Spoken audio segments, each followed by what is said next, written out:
मित्रों, प्रकृति ने हमारे शरीर को 5 तत्वों से बनाया है, लेकिन कलयुग के इंसानों ने उसमें एक तत्व और अधिक कर दिया है, और वह आप सब जानने हैं पैसा।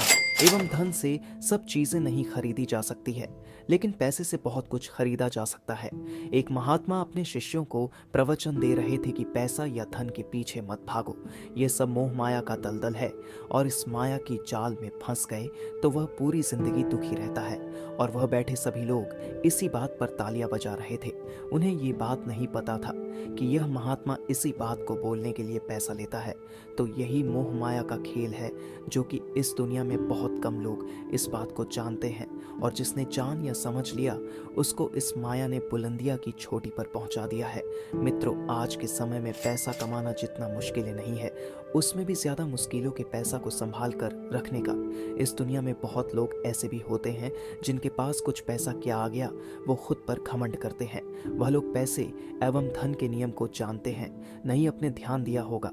आपको धन कमाना को ज्ञान होना चाहिए। यदि हमने एक बार ज्ञान को अर्जित कर लिया तो वह ज्ञान आपसे कोई छीन नहीं सकता है। लेकिन धन के यह 6 नियम आपको पता होना जरूर चाहिए, और आपको आज ऐसे 6 नियम बताऊंगा कि आप यकीन मानो आप आपके जीवन में जरूर उतारे। और पैसा पैसा ज्यादा खर्च होते हैं, मैं वह भी बताऊंगा जिसे आपसे आज और भी सही बंद कर देना चाहिए। तो ही आप पैसे एवं धन आप अपना खर्च इन 6 जगहों पर कम कर देंगे, और धीरे धीरे आपके घर में धन पैसे रुकना शुरू हो जाएगा। आपको खुद को एक अच्छी फीलिंग आएगी। और अमीर बनने का सबसे पहला रास्ता यही होता है कि अपने फालतू खर्चा को कम कर दो और ज्यादा पैसा धन कमाने का तरीका ढूंढे। तो चलिए, ये कौन सा 6 उपाय है जिससे आपके फालतू खर्चा होते हैं, आज हम इस वीडियो के द्वारा जानेंगे। उससे पहले मेरे चैनल को सब्सक्राइब जरूर करें और लाइक भी जरूर करें, और अपने खास दोस्तों को भी शेयर जरूर करें। तो चलिए, बिना देरी किए वीडियो शुरू करते हैं। कि एक गांव में 2 किसान रहते थे। एक किसान के पास भैंस थी और दूसरे के पास एक बकरी थी। जिस किसान के पास भैंस थी वह किसान सही तरीके से किसी भी चीज़ों का संभाल कर रखना नहीं जानता था। उसकी भैंस दूध तो बहुत देती थी, लेकिन किसान दूध की कीमत नहीं जानता था, और वह दूध अपने घर की बिल्ली को पिला देता था। उस दूध को ऐसे वेस्ट कर देता था। दूध को सही तरीके उपयोग में कैसे लिया जाता है वह किसान नहीं जानता था। और जिस किसान के पास बकरी थी वह दूध की एक एक बूंद को बचा कर रखता था, और उसमें दही जमा कर घी निकल लेता था, और धीरे धीरे वह बहुत सारा घी इकट्ठा कर लेता है। अब जिसके पास भैंस थी उसने दूध की अहमियत कभी जानी ही नहीं थी। उसने कभी भी दूध से घी कैसे निकलने के बारे में कभी सोचा ही नहीं था। फिर एक दिन उसके घर में कुछ मेहमान आ गए, और वह मेहमानों को तो चुकी रोटी तक नहीं खिलाया नहीं जा सकता था। ये तो आप हम सभी जानते हैं। तो इसलिए वह किसान उस बकरी वाले किसान के पास गया। उस किसान के पास गया और बोला कि 1 पाव घी दे दो, और वह दे देता है। वह किसान से कहता है कि मैं जल्द ही अपनी भैंस का दूध निकाल कर उसे घी निकलूंगा, तो मैं तुम्हें तुम्हारा घी वापस कर दूंगा। और बकरी रखने वाला उस किसान को आम तौर उधार घी दे देता है। और फिर वह किसान अपने मेहमानों को खाना खिलाया, और उसके बाद बहुत दिन निकल जाते हैं, लेकिन वह भैंस रखने वाला उस किसान को अभी तक घी वापस नहीं किया। तब एक दिन फिर बकरी वाला किसान उस भैंस रखने वाला किसान के पास जाता है और कहता है कि मैं तुम्हें एक बार घी दिया था, तो मैं वह घी वापस लेने आया हूँ। यह सुनकर वह किसान कहता है, कौन सा घी? तू भला मुझसे घी कैसे दे सकता है? मेरे पास तो भैंस है और तेरे पास में तो बकरी है, और मैं भला तुमसे घी उधार क्यों मांगूंगा? मेरे पास तो इतनी अच्छी भैंस है और उसका तो बहुत ज़्यादा दूध होता है, मैं तो खुद उससे घी निकाल दूंगा, मैं भला तुमसे घी क्यों उधार लूंगा? ये कहकर वह देने से मना कर देता है। और फिर बकरी रखने वाला किसान वापस आ जाता है, क्योंकि यह पता था कि कोई भी अब मेरी बात पर विश्वास नहीं करेगा, क्योंकि उसके पास तो भैंस है। लेकिन फिर भी उसने कई लोगों से बोला, पर इस बात को कोई मानने को तैयार नहीं ही था। सबका जवाब एक ही था कि भला भैंस रखने वाला इंसान एक बकरी रखने वाले से घी कैसे उधार क्यों लेगा। यह बात कोई भी मानने को तैयार नहीं थे। उसी गांव के बाहर एक महात्मा रहते थे, और फिर बकरी रखने वाला किसान उस महात्मा के पास जाता है और उन्हें अपनी सारी समस्याएं बताता है। उसके बाद उस महात्मा ने उस भैंस रखने वाला किसान को बुलाया। फिर वह किसान भी उस महात्मा के पास पहुंच जाता है, और वह भी अपनी बात बताते हुए कहता है कि महात्मा, यह सब झूठ बोल रहे हैं, मेरे पास तो भैंस है और भला मैं इससे घी क्यों लूँगा। अब उस महात्मा को इसका फैसला करना था कि सच में भैंस रखने वाला किसान बकरी वाले से घी उधार लिया है या नहीं, क्योंकि बकरी का दूध तो बहुत कम होता है और भैंस का तो बहुत ज़्यादा दूध होता है। तो क्या ज़रूरत आ गई थी कि एक भैंस वाला को बकरी वाले से घी उधार लेना पड़ा। अब महात्मा बहुत देर सोचते हैं और उसके बाद दोनों किसानों को अपने पास बुलाकर एक एक लोटा पानी देते हुए कहते हैं कि यह पानी लेकर जाओ और दोनों ही अच्छे से हाथ पैर धोकर आओ। एक लोटा पानी देखकर भैंस रखने वाला कहता है कि महात्मा सिर्फ एक लोटा पानी से हाथ पैर कैसे धो पाऊंगा। लेकिन बकरी रखने वाला किसान उन लोटे को लेकर चला जाता है और वह अच्छे से अपने हाथ पैर धोता है और उसके बाद भी वह लोटे के अंदर कुछ पानी बचा भी लाता है और वापस महात्मा के पास आ जाता है।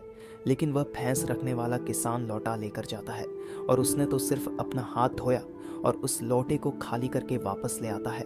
जैसे ही वापस लाकर दोनों लोटा रखा जाता है तभी वह महात्मा से कहता है कि भैंस रखने वाला किसान ने बकरी रखने वाला किसान से घी लिया था और उसे घी वापस करना चाहिए।